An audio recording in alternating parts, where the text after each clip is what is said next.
It's Sunday, maybe 4 in the afternoon, maybe a little later. The day's been fine, good even. And then quietly, almost without noticing, something shifts. A small tightening, a faint heaviness. The weekend's still here, technically, but you can already feel Monday is arriving, like a tide coming under the door. The Sunday scaries, the Sunday dread, whatever you call it. You already know exactly what I mean. And here's the thing nobody tells you about it. That feeling is not a malfunction. It's not a weakness. It's not something to fix with a better Sunday routine or a longer bath. It's a signal, a surprisingly precise one. And once you learn to read it, Sunday evening stops being something you brace against and becomes one of the most useful conversations you have with yourself all week. For years, I treated the Sunday dread as a problem to be solved. I tried everything: the Sunday reset routines, meal prep, planning the week to feel in control, not checking email, then checking email. One phase where I genuinely tried to schedule something fun every Sunday evening so I would have something to look forward to. None of it worked for long because I was treating the symptom. I was trying to silence the feeling without ever once asking what it was trying to say. And then one Sunday, instead of reaching for a distraction, I just sat with it and I asked it a simple question: what are you actually about? The answer surprised me because the dread wasn't vague, it was specific. It was pointing quite precisely at things in my week that were genuinely out of alignment. The Sunday dread, it turned out, was the most honest part of my week. It was just the only part willing to tell me the truth. So let's diagnose this properly. What is the Sunday dread actually made of? A little bit of it is just biology. The shift from unstructured time to structured time, the anticipation of demands. There's a natural nervous system response there. That part is normal and not worth fighting. But the intensity of your Sunday dread, that's the signal. That's the part worth listening to. Here's the pattern I've come to trust. The size of your Sunday dread is roughly proportional to the gap between the life you're living and the life you would choose. A mild flicker on Sunday evening, that's just the tide. Normal. A heavy, sinking dread every single week. That's not a Sunday problem. That's a Monday through Friday problem. Announcing itself on the one evening you finally have enough quiet to feel it. The dread isn't ruining your Sunday. It's the only moment quiet enough for the truth to reach you. All week you're moving too fast to hear it.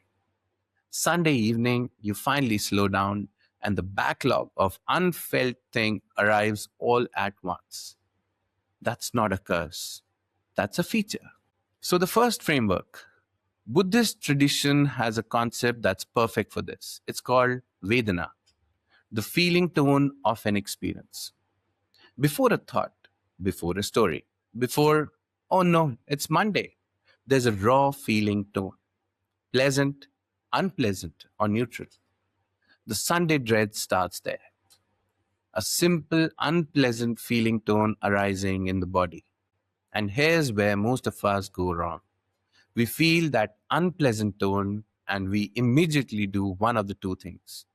We either run from it, distraction, scrolling, and a third glass of wine, or we amplify it, spinning it into a whole catastrophe about how much we hate our job and our life. The Buddhist instruction is radical in its simplicity. Do neither. Just feel it cleanly without the runaway story. Because when you stop running from the dread and stop dramatizing it, something interesting happens.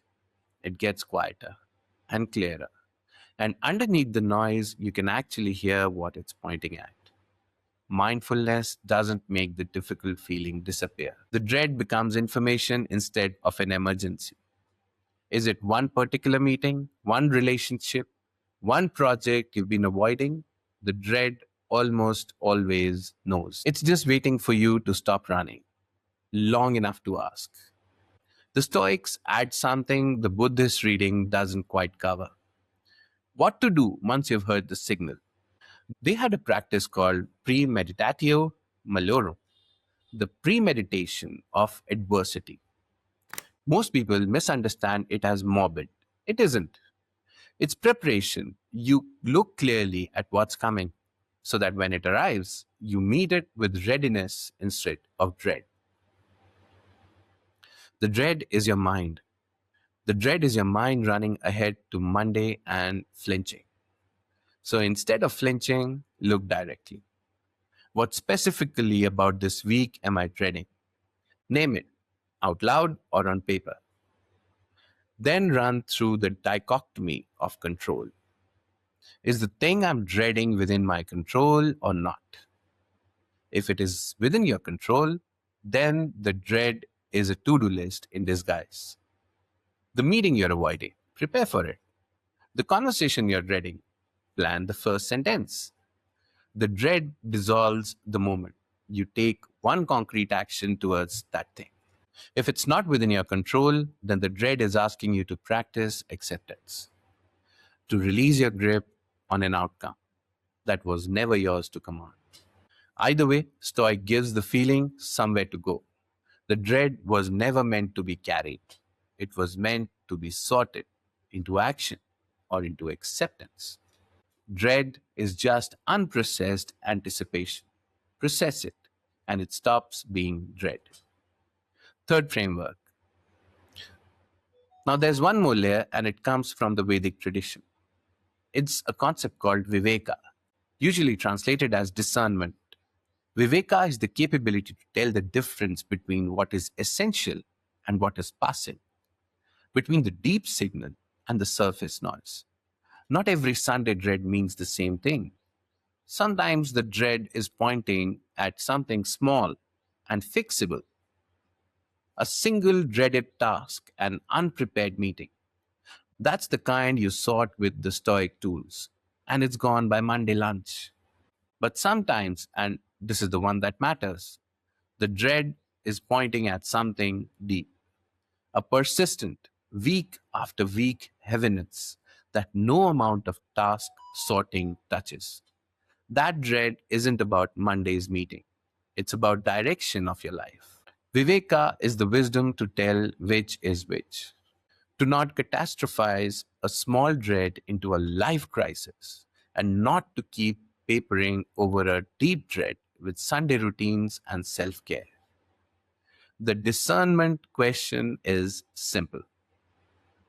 Is the dread about something in my week or about my life? Most Sundays, it's the week. Sort it and move on. But every so often, it's the life. And those Sundays, uncomfortable as they are the most valuable ones you'll ever have. Because they're the ones trying to redirect you before another one goes by. So here's the practice. I call it the Sunday signal. 10 minutes, Sunday evening, no phone, and 3 steps. First one, feel it, don't fix it. When the dread arrives, don't reach for a distraction. Sit with it for 2 minutes. No story, no catastrophe, just the raw feeling. Let it get quiet enough to read. You're not trying to make it go away, you're trying to hear it. Number 2, name it and sort it. Ask, what specifically am I dreading this week? Write it down. There's almost always a specific answer. Then sort each item. In my control or not? For the ones in your control, take one small action tonight. For the ones that aren't, practice letting go. Out loud if it helps. This one isn't mine to carry. Third, discern the depth. Once a month, not every week, ask the bigger question. Is this a weak dread or a life dread. If it keeps being a life dread month after month, that's not a Sunday to fix. That's a signal to listen to. It might be the most important thing your week is telling you. Feel it, sort it, discern it. That's how most dreaded evening of the week becomes the most honest and the most useful. Here's what I want you to take from this. The Sunday dread is not your enemy. It never was. It's the one part of your week honest enough and quiet enough to tell you the truth about how you're actually living. Most feelings get buried under busyness. This one waits patiently until Sunday evening, when you finally slow down enough to hear. So stop trying to silence it. Start listening to it. Most weeks, it's a small meeting, a task, a conversation. Feel it, sort it, it's gone. And occasionally, it's not small. Occasionally, it's pointing at something that matters. And on those Sundays, the dread is doing you the enormous favor of telling you before it's too late to change course. The goal was never to have Sundays without any dread at all. The goal is to have a relationship with it, to let it become what it was always trying to be, not a wall you brace against, a signal you finally learned to read. I'm Raj. Take care of your whole self, including the Sunday evening parts. And I'll see you next Friday. Namaskar.